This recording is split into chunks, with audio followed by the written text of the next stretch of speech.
And now to the investment market.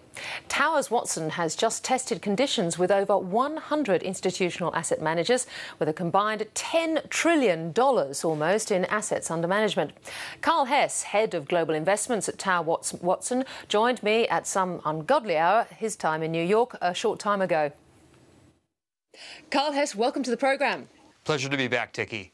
Predictably, in your recent survey, there seems to be quite a lot of concern about Europe, but there doesn't seem to be a concern about contagion spreading. And globally, these fund managers see mild growth, moderate inflation, and presumably no hard landing in China. That's quite optimistic.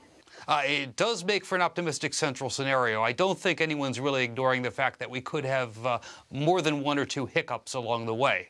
But, that's sort of not in central thinking. People view that, indeed, Europe's going to be the loser over the short term, and both East and West have a bit to gain. And I guess it translates to a rather conservative investment strategy that many of them are following. On the other hand, these managers believe that their institutional clients will demand a good investment performance. Is there a contradiction there? Well, there is, and we've seen it in the terms of sort of very, very low yields on government bonds across the world. In fact, we at Towers Watson would rate bonds a bit of a sell. So the real question is then where are you going to pick up returns if you can't park the money safely?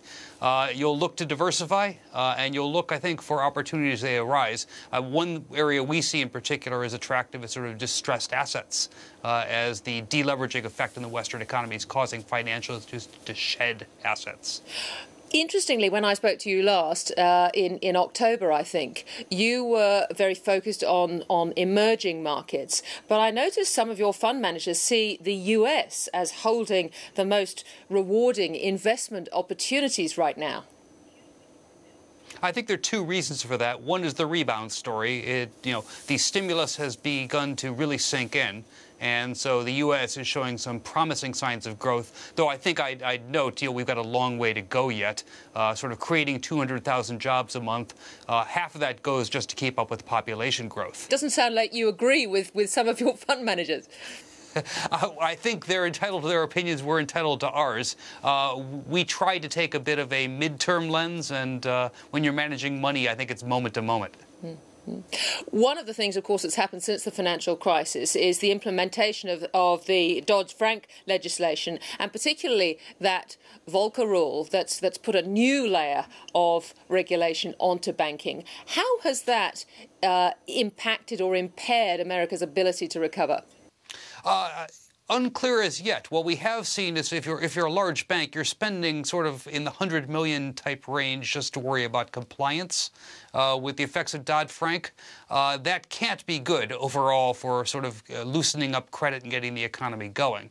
That being said, if the rules work as they are intended to, and that's a big if, as we've got something like 80 regulations and they've only made a start on 20 of them, what you do is sort of avoid major crises. It doesn't mean you've got higher growth on average, but perhaps you have better than average growth when things aren't going so well.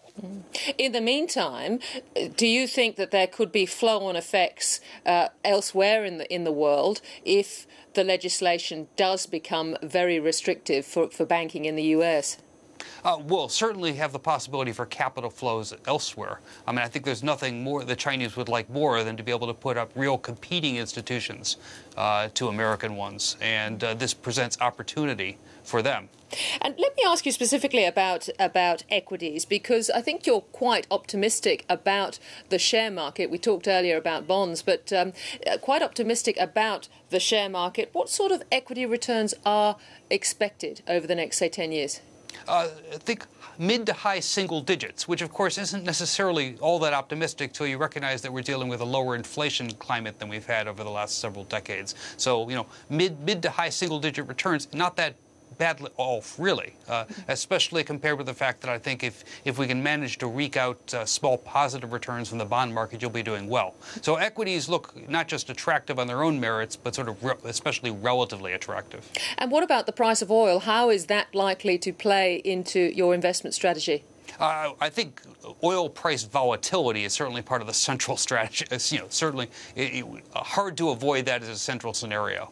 But I think the markets largely factored it in. So I'm not to say that a spike up to $300 isn't going to do us all a bit of harm, but it wouldn't surprise me if we see something like that over the next few years anyway. So it's really steady as she goes as far as Towers Watson is concerned. Is there anything else in particular that's taking up a lot of your headspace at the moment, Carl? Well, we do worry about the Eurozone. We've seen a deal on Greece. I'm not convinced of the stability of that deal, nor whether it works if Spain or Italy is in need of similar terms. Carl Hess, thank you very much for joining us. Always a pleasure, Tiki.